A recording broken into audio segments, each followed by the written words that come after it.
Hey, everybody. I am here today with a very special guest, actually, somebody I adore who has worked with us for a long time and is actually our Eastern Regional General Manager. And her name is Gigi Gill, and she's very close to me. And she actually helps us to accomplish our mission, which is to end mental illness by creating a revolution in brain health. So, welcome, my friend. Thank you, Daniel. I'm really happy to be here. So, with the craziness that has surrounded us since March, with the pandemic, stomping around the world globally, and it affecting us. I mean, me personally, my mom and dad getting it, my sister getting it, and subsequently my dad dying from the clinics where we actually had to close New York because one of our young team members ended up with COVID on a ventilator. So for those of you that think it's not serious, it's serious.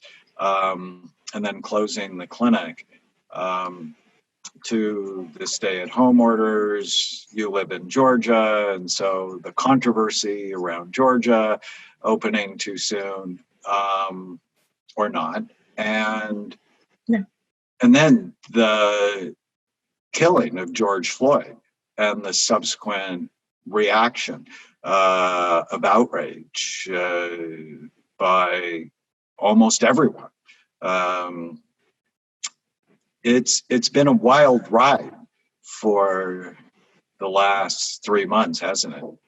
Yeah, it's just been layers and layers of stress piling up since, I guess, the second week of March. Everybody had to address in their own personal life how to handle COVID. I know a lot of people were making decisions about where to go, do I go into work, what families do I interact with, so in their personal life. And then we've all been trying to figure out the best work environment for everybody, how to make sure that we can see our patients safely, we can still be available to help them. And then on top of all of that, the anxiety around navigating a reopening. You know, we all got really used to staying at home, and now there's layers of anxiety and fear about going back, and then the protests. Yeah, it's been a lot for everybody. Yeah, and you have children, and I have children, and they were really sort of pushing against having to stay at home, and now they were afraid. And then when the video came out on George Floyd, it was just an explosion of fear and anger. And as an organization, I purposefully don't take a political position because we love everybody who needs our help, whether you've got bipolar disorder, you have ADD, or you're depressed, or you have panic attacks, or OCD, or whatever. But we do take a position against hate. And nobody talks about the biology of racism or the biology of hate or the biology of evil, but it's certainly part. And, we always talk about, when you try to understand people, you always think about these four big circles. So what's the biology? What's going on in their brains? What's the psychology? What's going on in their mind? What's the social circle? I mean, these protests and riots are coming right after the stay-at-home orders. And there are a whole bunch of people, I call it pandemic squared, where the pandemic caused issues with anxiety and depression and irritability, sadness, grief, loss. And then there are spiritual issues, which is ultimately, why do we care? Why are we on the planet? What's your mission, or our mission here at Amen Clinics? Along those lines, when we were on a huddle, you told me about going with your children to one of the protests in Atlanta. And I thought, we should just share that because that's real. And so talk about why you went, what your experience was, what the kids experienced. Okay, sure. So one of my children was in the class of 2020, a senior. So, for me, 2020 is just another year. But for her and all her peers, it was a really big year and they missed a lot of milestones. And I live in a small town, less than 100,000 people, really family focused. But the seniors from the high school organized a rally protest in response to the George Floyd and all the other issues that have been come up. Everybody, it was Breonna Taylor, it was George Floyd, it was the whole history of the past several years. And so I took that senior and her little sister, and we went to the rally. It was mostly high school students and their families. It was, like I said, organized by the high school students. And it was really just one of the sweetest, most moving experiences of my life. When we got there, there was about 300 people, and over the course of an hour, it probably grew to 500 or 600 people. There was a police presence, and it was a loving and protective, kind presence. They were handing out waters to the children. All of the people there, not just the children. A lot of the protesters were engaging with the police, talking to them, thanking them for being there, and making sure that they had the opportunity to express themselves. I went and spoke with each of the officers there, and one of them just looked at me and said, these kids are doing a great job.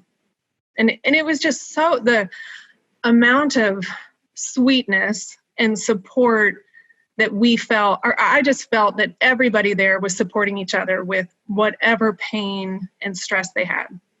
And it was just beautiful. Cars were driving by, honking, waving out the window. I cried almost the whole time I was there. I was just so moved. A lot of other people were crying. One woman driving by just had tears coming down her face. And it was just beautiful. Watching everything that we're seeing, I just felt the contrast. And I just really wished everybody could experience what all of us who were there were experiencing. It was really healing. And it gave me hope, which is one thing I don't think we've had a lot of lately. Well, you're right. It's different than how it's portrayed on television. And because whatever bleeds, leads the news. And in my new book, The End of Mental Illness, I have a writing device that I really like that basically says, if I was an evil ruler and I wanted to create mental illness in America, what would I do? And one of the things I'd do is I'd create the current media environment where it's about division and taking a side. You're on this side, so you hate the other side. And it's doing nothing but feeding the division, the rage, the separation. And so people who agree on 95% of things, but they don't agree on a couple of things, all of a sudden now they hate each other and they can't talk to each other. So there's almost like political racism as well. And it's driven by the need to get clicks, the need to get eyeballs on their advertisers, because whatever bleeds, leads. And that's why you see, whether it's CNN or Fox or whatever, breaking news constantly for something they've been talking about for days. And it just horrifies me that we cannot or often do not have a rational discussion. And I'm a huge supporter of police. In fact, I'm doing a program with the Newport Beach Police Department, and I love the police chief. He's an awesome human being. But at the same time, does that mean the police don't do bad things? I mean, they're bad doctors. They're bad psychiatrists. I'm more critical of my profession than anybody I know. And yeah, there are bad police, and there has been racial tension since the founding of our country.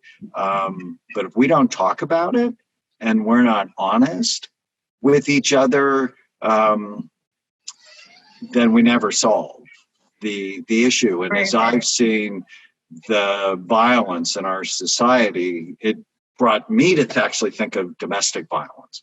I was actually in charge of the domestic violence section at Fort Irwin when I was in the Army. And I realized whenever there's domestic violence, I mean, yes, we usually point the blame at one person, but it's like you have to evaluate the system. If you don't evaluate the system, you miss really important pieces of information. And we need to sort of step back and really try to understand it rather than just become angry, bitter, and start blaming everybody. So it's just not helpful. Right. I have a background in media, and I feel for the people who are having to make decisions about what they should be airing right now, because a lot of bad things are happening, a lot of important things are happening, but there are these good things, and it's hard to navigate that. But to your point about how there are good police officers, there's bad police officers, there's good protesters, there's bad protesters, there's good journalists, there's bad journalists. And I think that we know from the work that you've created for us to do at Aiming Clinics, a lot of it comes down to bad brains. And it's just a matter of how we can help address those issues. And like you said, there's the systemic approach, there's the individual approach. Hopefully we'll get some conversations started and we can start to have that hope that I think everybody is so hungry for. There's actually a study, I found it really interesting, that people who are on the extremes, either as racist or they're extremely blue or extremely red, that their brains are actually rigid, that they can't tolerate things that don't fit their particular narrative in the world. So, Gigi Gill, thank you, my friend. I am grateful for our relationship and grateful for you sharing your experiences with us. I'm happy to do it. I'm really grateful for you too, Daniel. Thank you so much.